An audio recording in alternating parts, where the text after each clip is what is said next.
Hello and welcome back to the Icon Corner. I want to start by being completely transparent. I have zero animosity towards Marco, nor do I have any towards the churches of Christ. In fact, it was the churches of Christ that first taught me about Jesus and about the church, and I will always respect that foundation.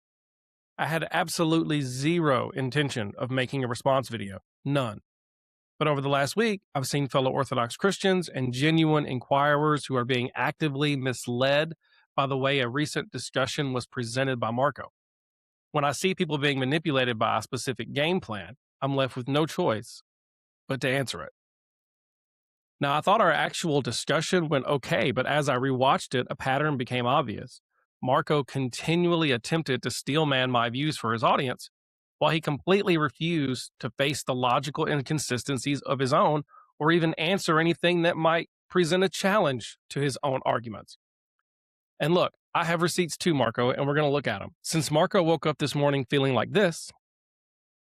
All right, that's it. Dishonor on your whole family. Make a note of this. Dishonor on you, dishonor on your cow. I guess we're going to have to address it. First, Marco dishonestly changed the title of our video from discussion to debate. I privately messaged him about this, and I also talked to him a little bit about the heavy editing that he did, which completely gutted the theological substance of our conversation, just to highlight a few gotcha moments. My exact words to him were private and professional. I told him, it's your channel, it's your prerogative. I just think it looks bad. I decided right then not to put any more focus on making a reactionary review or anything like that. I'm just not going to do it. It seems like a waste of time at this point.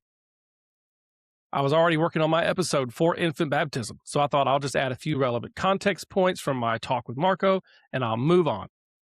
I honestly did not and still do not believe that I misrepresented Marco. I think he's playing a semantics game because he feels like he lost a debate that never happened.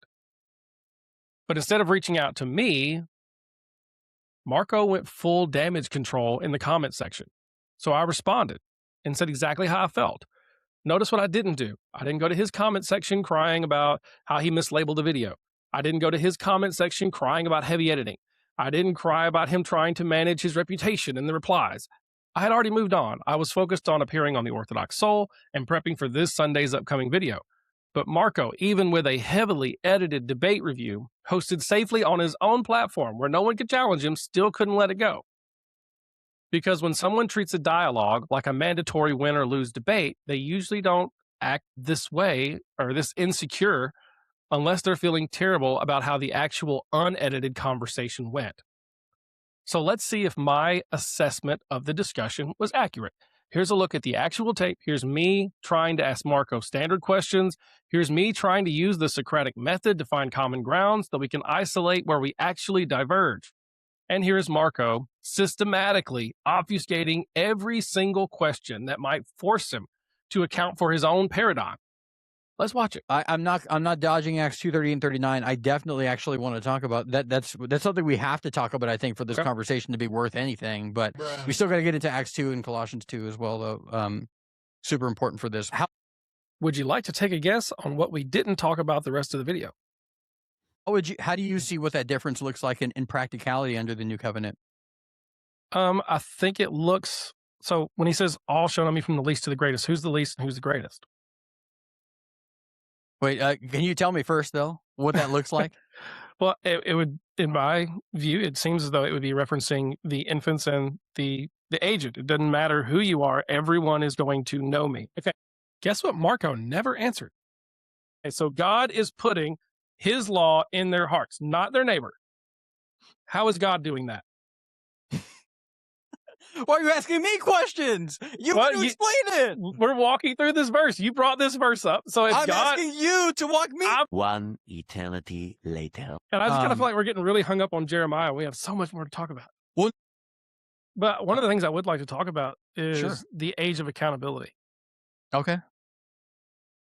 And kind of get your thoughts on that. What age is that? When is that? How does that work? Like what is the Bible verses for that? But I don't look for I'm not really interested. He's not interested in that. Part one.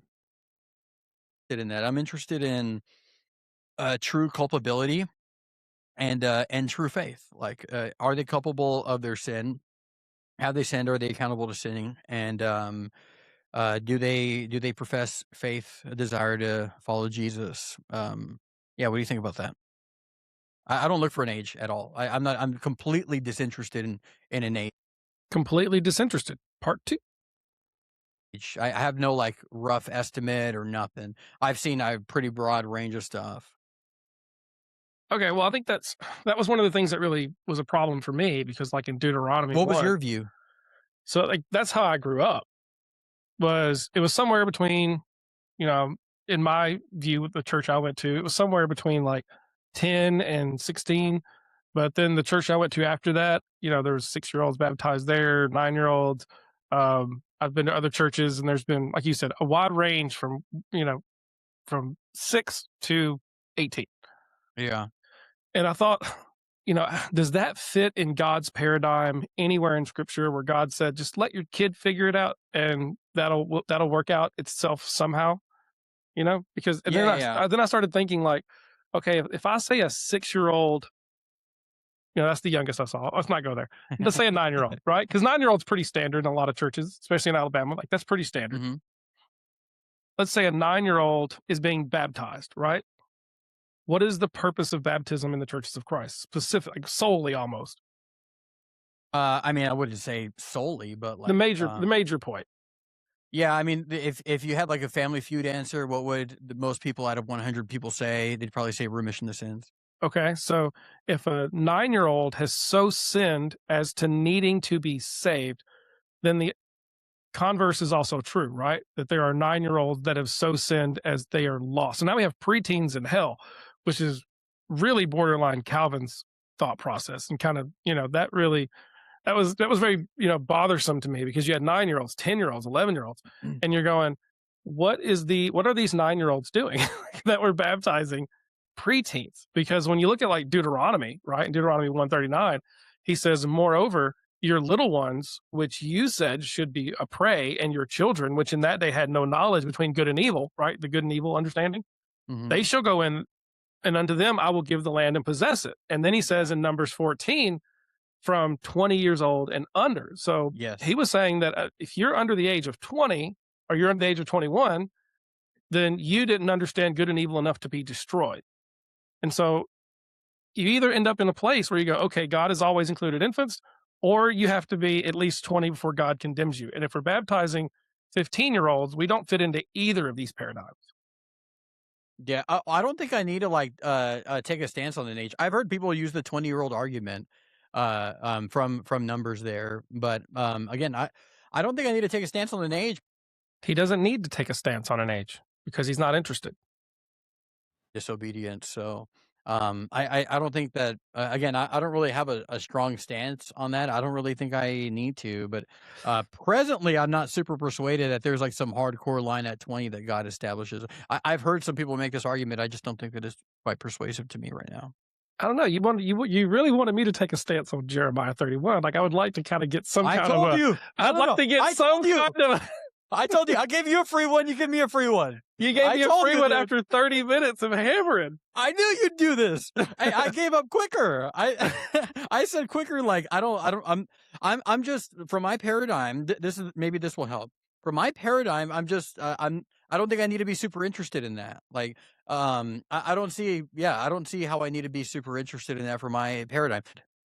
Not super interested. Part 3. Is there a biblical teaching that states, like a verse that states about the age of accountability?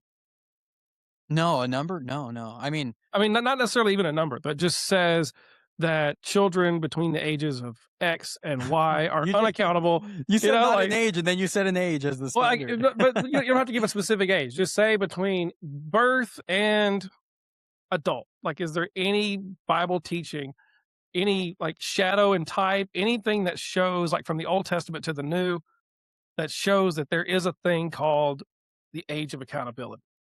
I mean, I don't know. Who cares? This is an absolutely wild take from a sola scriptura person. Is there a biblical example? Is there a phrasing of it in the scriptures? Is there something you can point to? Is there a shadow in the Old Testament? Is there anything about this in the Bible? I don't care. Could you imagine if I said, well, what about icons? Well, I don't care. Could you imagine? Like, that's just insane to me. I don't need to use that phrase or not, but like, Okay, so let's ask this. What is the status of an unbaptized baby in the churches of Christ? I hate that you do this, man. I just asked you a question. I hate that you're doing this right now. Because I'm trying to gather all this information and because so many, like, I'm trying to get more questions because you haven't taken a stance on what is the age of accountability. So I want to What are you nail down. talking about? You haven't said this is what I want. Okay, so what is then the status of an infant? If the age of accountability is a number that you can't specify, we don't know, and it's out there in the ether, then what is the status of a child that is unbaptized in the Church of Christ? I pinky promise you, we will talk about that. I'm happy to talk about that. Wrong. You're wrong. You're wrong. They're wrong 100%. They're wrong. They're always wrong. I'm wrong all the time. Wrong. Wrong. They're wrong. Wrong. No. Wrong. Shame on you, Marco. You broke a pinky promise. You want to spend the rest of our time, like 10 more minutes, talking about infants saved, lost, what state are they in? How do we tease that out? I'm happy to spend the rest of our time talking about that. We can talk about Acts 2:38. We can talk about Mark 16:16. We can talk about any of the go-to verses. You pick. So we're all under that curse, infant to adult. Separation from the garden, tree of life, we die. So there is a need to be reconnected back to life, right? Because you're born to Adam. Would you agree to that? You're doing this thing again, man. I asked you to show me in the context. I'm showing you. I'm asking you to give me responses back. I don't want it to be me answering questions like this. Notice I called this out during the discussion that I was already noticing that he wasn't answering my questions, but he was continually wanting me to give definitive statements on my positions. This is something that was really starting to bother me here. And as we get later into Colossians 2, where he goes just on a tangent about Colossians 1, I just don't answer after that because I'm thinking, okay, what is he doing? Are we having a dialogue or is he just there to interrogate me? You're doing the Calvin. Well, say I asked you one question about one phrase, and then you started off by saying, "Well, let me give you a list of questions before I tell you anything."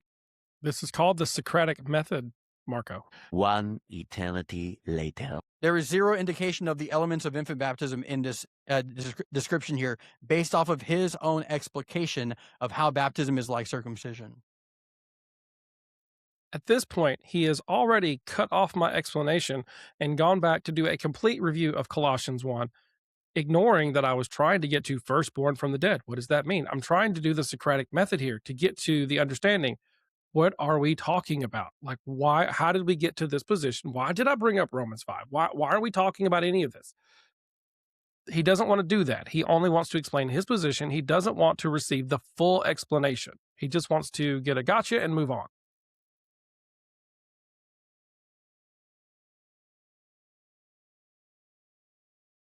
Am I lagging here? Nope, you're still there. Okay, cool. And scene. Under my paradigm, it is still far more inclusive. It's far more expansive, way more. But taking out all of the children is more exclusive by definition. You're taking out all of the children, Jew and Gentile. You're removing them. So you've gotten more exclusive by taking this away from infants. Let me try to illustrate this in a way that would be fair to me here. It would be like I don't know. This won't be a perfect illustration. I'm coming up with it in a second, but in this moment. But let's see if this works for you. Okay. You get a new house, more square footage, one less bathroom. More expensive, less expensive, right? It's got 10,000 square feet. Your last house had 2,000 square feet. This one's got 10, but it has one less bathroom than your 2,000 square foot house. Would you say, oh, why is that a less expansive house? No, it is markedly, objectively, way more expansive with the inclusion of the Gentiles, even if infants come into the covenant later on. Because again, it's not like they're permanently separated and unable to be in the covenant or something like that. No, it's just a different way. Again, it's not all one-to-one. Different way that this all is going to be carried out under the new covenant. 10,000 square feet versus 2. Instead of did you just 4 bathrooms, you got 3. Bathroom? Yeah. Yeah. So did you have to remove the infants to bring in the Gentiles? Is that what this I never said that. I know, but I'm just saying, like, that's how it comes across. Like, the only way to get Gentiles in is to kick infants out, because what you've done is essentially said, yes, we're going to bring you in, we're going to bring your parents in, and then yes, we're going to bring in the Gentiles, and we're going to bring the Gentiles in, but the group of people who have always been here, the infants, you're not. My fellow Orthodox family, and especially those of you who are inquiring into the ancient faith, Marco runs the exact same playbook with everyone. And it's time we all start taking note. The playbook goes like this. He pretends to be kind and humble, and he puts on a "I really don't know anything, guys. I'm just a doofus" routine. And while you speak, he nods along and he goes, "Interesting. Interesting. I never thought of that." Because of this apparent humility, he has been welcomed in. He's been invited into everyone's channels. He's been treated with immense kindness. He's been given total access to our spaces. But at the end of the day, ask yourself this. In all of his discussions with Father Ron, Father Stephen DeYoung, Father Jonathan, with Alex, with Cleve, with everyone that he's been in discussions with, what views has he actually changed if he's inquiring? If he's a genuine inquirer, why is he still publicly and consistently attacking the very theology he claims to be studying?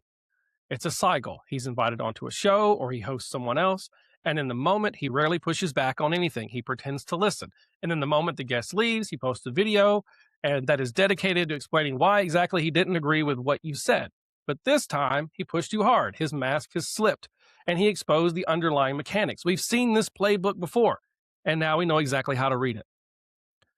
Now, Marco said something that I had written him in a private message, and I want to kind of address something here to show you that Marco is crafting a narrative, not actually being genuine here. Because he said, oh, Travis said at the very end of his message that he didn't feel like he misrepresented me. And that's true. That is what I said. But I also started out that message by saying, hey, I wanted to reach out and say there's been no malice in my response, Marco. I honestly value our dialogue and respect that I was a guest on your channel. And in the second message I sent him, I said, I have no interest in damaging your credibility, but I did feel most of my questions were ignored and yours required very specific answers. He left out the part where I started this whole discussion by showing I have respect for you, Marco. I'm not trying to hurt you. I'm not trying to hurt your channel. I'm not trying to do anything negative towards you. I'm telling how I felt whenever I discussed on your channel. This is how I felt it went. Notice he didn't say any of that. All he said was Travis is a bad person. Travis is a terrible communicator. Travis is a terrible listener. Clearly, Marco wasn't listening, if that's how he feels, because I was listening to what he was saying, but Marco didn't understand the Socratic method, or Marco didn't want to answer those questions honestly. He didn't want to be forthright. He didn't want to address them because they're damaging to his worldview. So yes, at this point, it kind of comes across as bad faith to make this kind of a video when you yourself edited videos. You changed the title in a way that isn't genuine. You didn't answer any of my questions. You obfuscated whenever there was a point that it looked damaging to your view. All of these things look really bad. And ultimately, I just want to finish with this. Notice Marco didn't say Travis's points here were terrible. Notice Marco didn't say the theology here is wrong. Marco said Travis is bad. Travis is terrible. Don't trust Travis. Don't listen to Travis. This is called an ad hominem, and people do this because they attack the messenger when they have nothing effective to attack the message. And this is exactly what happened. Marco did not have an answer to the consistency of God. Marco did not have an answer to the age of accountability. Marco did not have an answer to what is the status of a child? How is safe relevant in scriptures? How does that exist? What does that look like? Marco didn't have an answer to his own paradigms. And then he didn't have an answer that was really that great to anything that we teach in Orthodoxy. So he was left with no way to defend his own and no way to attack the Orthodox Church. And so the only other outlet that he had was to attack me. That's essentially what happened here. And I'm really sorry that happened to Marco. Again, not angry at Marco, not upset with Marco. I just think the video is a little ridiculous. At this point, it just comes across as crying because you felt like you lost something that never happened. Again, I'm Travis. Thanks for stopping by the Icon Corner. Hope you have a wonderful day.